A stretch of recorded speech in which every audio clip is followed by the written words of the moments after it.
इन्स्टापूर नावाचं एक गाव होतं, जिथे जॉली नावाचा एक माणूस आपल्या आईबाबांबरोबर राहायचा. जॉली बरोबर त्याचे 2 मित्र फिरायचे, सम्राट आणि जिग्नेश. एक दिवस असंच ती लोक बाहेर मिळतात. अरे जिग्नेश आणि जॉली, तुला माहिती आहे जॉब लागलाय आणि ते सुद्धा शहरातल्या एका मोठ्या कंपनीमध्ये. आता मी खूप पैसे कमवणार. काय बोलत आहेस? माझा सुद्धा शहरामध्ये एक जॉब लागलाय नवीन कंपनीत. तू सांग जॉली, तुझं कसं चालू आहे? तुम्हा दोघांना तर माहिती आहे मी मध्येच माझा अभ्यास सोडून दिला होता. त्याच्याचमुळे आत्तापर्यंत मला काही नवीन नोकरी नाही मिळाली आहे. काही गोष्ट नाही जॉली, सगळे काय घारीप्रमाणे उडत नसतात. काही लोक कोंबडीसारखे पण असतात. पंख तर आहेत, पण ते जमिनीवरतीच फडफड करत असतात. जिग्नेश, तुला असं कुठल्या लाचार माणसाची चेष्टा नाही करायला पाहिजे. त्याची आई गावामध्ये चहा विकते, त्याच्यामुळे त्यांचं काम चालून जातं. जॉली, तू याच्या गोष्टीचं वाईट नको वाटून घेऊ. त्या दोघांचं बोलणं ऐकून जॉली नाराज होतो आणि तिथून निघून जातो आणि घरी येतो. घरी त्याची आई त्याला बोलते. सम्राट आणि जिग्नेशची आई सांगत होती की त्या दोघांची नवीन नोकरी लागली आहे आणि तू इतका हताश होऊन बाहेरून काय येत आहेस? काही नाही आई, माझ्या दोन्ही मित्रांना शहरामध्ये नवीन नोकरी लागली आहे, पण मला अजून कुठेच काही काम नाही लागले अजून. अरे बाळा, मी आहे ना. आई, तू ठीक तर आहेस ना? हो बाळा, मी ठीक आहे. तू काळजी करू नकोस, मी आहे ना. खूप मन लावून चहा विक. जॉलीची आई खोकत खोकत बेशुद्ध होते. जॉली गावाच्या डॉक्टराला घरी बोलवतो आणि ती जॉलीच्या आईचा इलाज करते. जॉली डॉक्टरकडून आपल्या आईच्या तब्येतीबद्दल विचारतो. काय झालं माझ्या आईला? तुझ्या आईची तब्येत खूप जास्त खराब झाली आहे. तिला काम करायला अजिबात लावू नकोस आणि जी औषधं मी ह्या कागदावर लिहिलेली आहेत त्यांना दररोज आपल्या आईला खाडवत राहा. डॉक्टर तिथून निघून जाते. जी औषधं डॉक्टर पर्चीवर लिहून जाते ते सगळं काही शहराची औषधं होती. हे औषधं तर खूपच महाग आहेत आणि माझ्याकडे तर पैसे पण नाहीयेत. आता मला काही ना काहीतरी करावंच लागेल. जॉली आपल्या आईच्या चहाच्या स्टॉलवर जातो आणि चहा विकायला लागतो. चहा, गरमागरम चहा घ्या. जेव्हा जॉली चहा विकत होता तेव्हा तिथे त्याचे मित्र सम्राट आणि जिग्नेश जात होते आणि त्याला बोलतात. अरे दादा, हे काय? हा तर चहा विकायला लागला. काही लाज वगैरे नाही वाटत आहे का? थोडा अभ्यास जर केला असतास तर एक चांगली नोकरी मिळाली असती तुला. जॉली रागात जिग्नेशला उत्तर देतो. काय अर्थ आहे तुमचा मेहनतीशी? चहावाले काय मेहनत नाही करत का? माझी आई आजारी, पण तरी सुद्धा मी तुमच्याकडे पैसे मागायला आलो का? नाही आलो ना? अरे चिडत का आहेस? बस आम्ही हे सांगायला आलो होतो की आम्ही दोघं शहरामध्ये चाललोय. ठीक आहे जॉली, आम्ही चाललो. तू तुझा चहा विकत बैस. दोन एकदा पुन्हा जॉलीची मस्करी करून तिथून निघून जातात. जॉलीची चहा विकून काहीच कमाई होत नव्हती आणि त्याच्याकडे थोडे पण पैसे नव्हते की तो त्या औषधांना विकत घेऊ. जॉली उदास होतो. तेव्हा त्याच्या दुकानामध्ये एक म्हातारा माणूस येतो, जो गळ्यामध्ये सोन्याचा हार आणि काळा चष्मा घालून येतो. अरे बेटा, काय झालं? एवढा परेशान का आहेस? खुश राहा, हस, ह्या क्षणाला जगायला शिक. आणि मला चहा पाच, पण माझ्याकडे पैसे नाहीयेत. जॉली त्या म्हाताऱ्या माणसाला चहा देतो. म्हातारा माणूस जॉलीला बोलतो. बाळा, मला असं वाटतंय की तुझ्यासोबत काहीतरी घटना घडत आहे, त्यामुळेच तुझ्या डोक्यावरती चिंता दिसून येत आहे. चल आता सगळं सांग मला, काय गोष्ट झाली आहे. मी तुझी मदत करेल. तुम्ही माझी मदत करताल? हो, का नाही. आधी हे तरी सांग की काय झालंय तर नक्की. जॉली त्या म्हाताऱ्या माणसाला सगळं काही सांगतो. म्हातारा माणूस त्याचं ऐकतो आणि त्याला बोलतो. तू चिंता नको करूस, मी तुझी मदत करेल. तुझ्या आईला काय नाही होणार. मी माझ्या मित्राला आत्ता बोलवतो. म्हातारा दोन्ही हात जोडतो आणि मंत्र वाचतो. असला विस्तला माझी मैत्रीण गाय जिथे कुठे असेल ती लवकर इथे यायला पाहिजे. तेव्हा तिथे अचानक एक गाय येते. हे सगळं बघून जॉली आश्चर्यचकित होतो. म्हातारा माणूस गायला बोलतो, तू आतापासून या जॉली सोबत राहशील आणि हिची मदत करत राहशील. समजली माझी सगळी गोष्ट? ठीक आहे. काय? ही गाय इथे कशी आली आणि ही बोलत कशी आहे? गाईज, हे बघा, माझ्या जायचा वेळ झाला आहे. ह्या गाईच्या दुधाने आपला चहा बनवत जा आणि हे लक्षात ठेव की हे गाईचं दूध कुठल्या रबडीपेक्षा कमी नाहीये.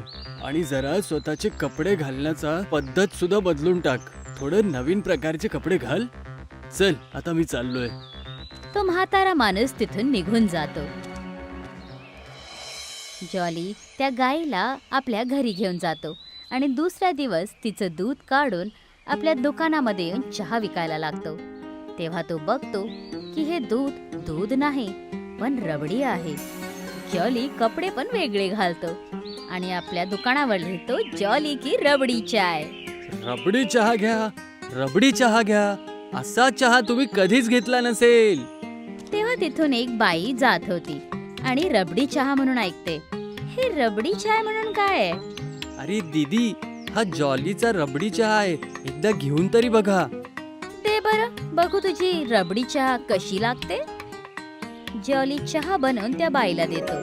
ती बाई त्या रबडी चहाला पिते आणि बोलते, अरे ह्या आधी तर मी इतकी चांगली चहा कधीच नाही पिली. हा तर खूप चांगला चहा आहे. जॉली भाऊ, आणखीन एक चहा देणार आहे? आत्ता देतो.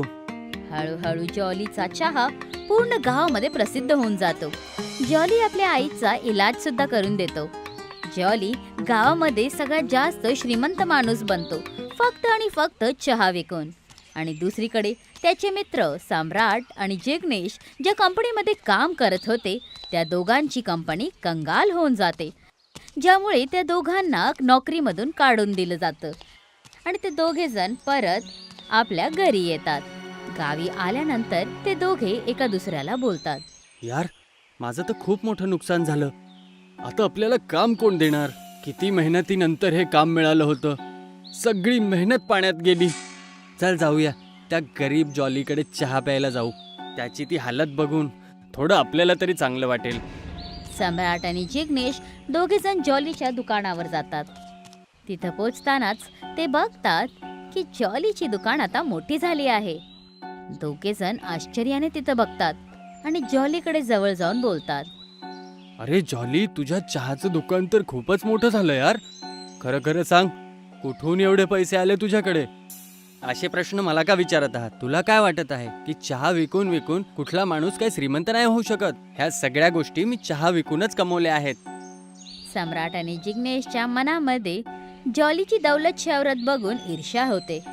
जॉली त्यांना रबडीची चहा पाजवतो. दोघे जण रबडी चहा पितात. पितानाच सम्राट जॉलीला बोलतो, जॉली, हा रबडी चहा मी कधीच नाही पिलाय आणि मी हे खूपच विश्वासाने सांगू शकतो की याच्यापेक्षा चांगली चहा मी अख्ख्या जगात नाही पिली आहे. खरं बोलला, ह्याचा चहा पिल्यानंतर एकदम असं मनातून सुख मिळालं. आता आम्ही तुझे तर खूप जुने मित्र आहोत.